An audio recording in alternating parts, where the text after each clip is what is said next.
Hi hello welcome to my channel Paturi Nagamani vlogs. నా YouTube journey ఎలా start అయింది అన్నది మీతో షేర్ చేసుకోవాలని ఎప్పటి నుంచి అనుకుంటున్నాను. సీనియర్ సిటిజన్ని ఒక ప్రముఖ కంపెనీలో ఉద్యోగం చేసి రిటైర్డ్ అయ్యాను. రిటైర్డ్ అయిన తర్వాత టైం దొరికినట్లు అనిపించేది. ముందు ఉరుకులు పరుకులు ఆఫీస్ టైం అయిపోతుంది. ఓకే బాబు మా వారు వ్యాపారం చేసేవారు, నేను ఉద్యోగం చేసేదాన్ని. బాబుని స్కూల్కి దింపి మళ్ళీ పికప్ చేసుకోవడం చేస్తుండేవారు. ఆయన వ్యాపార రీత్యా ఒక్కోసారి బయటకు వెళ్ళినప్పుడు నేనే పికప్ చేసుకుంటుండేదాన్ని. అయితే అప్పుడు టైం తెలిసేది కాదు. రిటైర్మెంట్ అయిన తర్వాత ఇంకా బాబు చదువుతూ ఉండేవాడు. బాబుకి అన్ని అరేంజ్ చేయడం, బీటెక్ చదువుతుండేవాడు.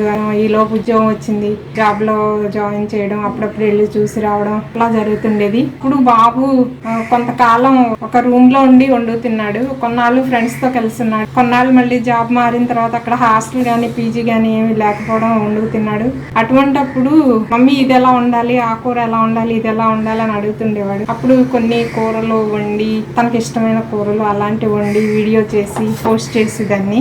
ఈ లోపు మ్యారేజ్ అయింది, హైదరాబాద్ షిఫ్ట్ అయ్యారు. ఇక మాకు కొంచెం ఒంటరిగా ఉన్నట్టుగా అనిపించేది. పెళ్ళయ్యి వాళ్ళ సంసారం పెట్టిన కొత్తల్లో మధ్యాహ్నం పని అయిన తర్వాత భోజనం చేసి పని అయిన తర్వాత అలా కూర్చుంటే కొంచెం ఏడుపు వచ్చినట్టు ఉండేది. అదే విషయం మా అబ్బాయితో చెప్తే వీడియోలు చేసుకో అనేవాడు. వీడియోలు చేస్తుంటావు కదా, కూరలు అవి వండి యూట్యూబ్లో చేసి చెప్పండి అని అంటారు కదా, అలాగే నేను కూడా మా బాబుకి డిష్ అవుట్ చేసి ఆ డిష్ అందిస్తూ అలా అనేదాన్ని. వీడియోలు చెయ్యొచ్చు కదా మమ్మీ అనేవాడు. మన మీద మనకి సెల్ఫ్ కాన్ఫిడెన్స్ కొంచెం తక్కువగా ఉంటుంది కదా. నాకు పెద్ద వొకాబులరీ లేదు, వంటలైనా పెద్ద స్పెషల్స్ రావు, మామూలుగా వండుతాను, ఎందుకులే మనం యూట్యూబ్లో ఎంతో బాగా చేస్తుంటారు, అదేం లేదు, నువ్వేం మాట్లాడితే నువ్వేం చేస్తే అదే పెట్టు సరిపోతుంది. ఛానల్ నీకు యూట్యూబ్లో నీ ఛానల్ ఆల్రెడీ ఓపెన్ అయ్యే ఉంటుంది.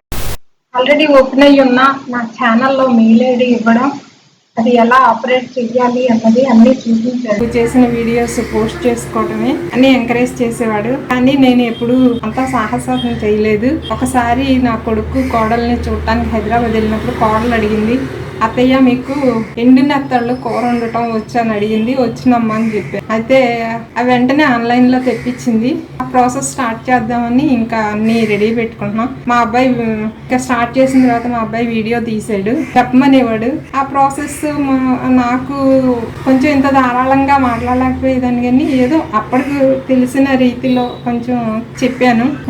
కూర అంతా కంప్లీట్ అయ్యింది, వీడియో తీసాడు. నా కోడల చేతితో రిలీజ్ చేయించాడు. అది చూసి చాలా నవ్వుకున్నాం. ఇంత మాత్రం చేయగలిగానా అని అనిపించింది. ఏవో కొన్ని వ్యూస్ కూడా వచ్చాయి, థౌజండ్స్ అయితే రాలేదు, కానీ అలా నెమ్మదిగా స్టార్ట్ అయ్యి కొంత వ్యూస్ కూడా వచ్చాయి. అప్పుడు కొంచెం కాన్ఫిడెన్స్ వచ్చింది. అంటే ఇలాగే వంటగదిలోనే నా యూట్యూబ్ జర్నీ స్టార్ట్ అయింది అన్నమాట. Thank you for watching. ఈ వీడియో నచ్చితే please like, share and subscribe.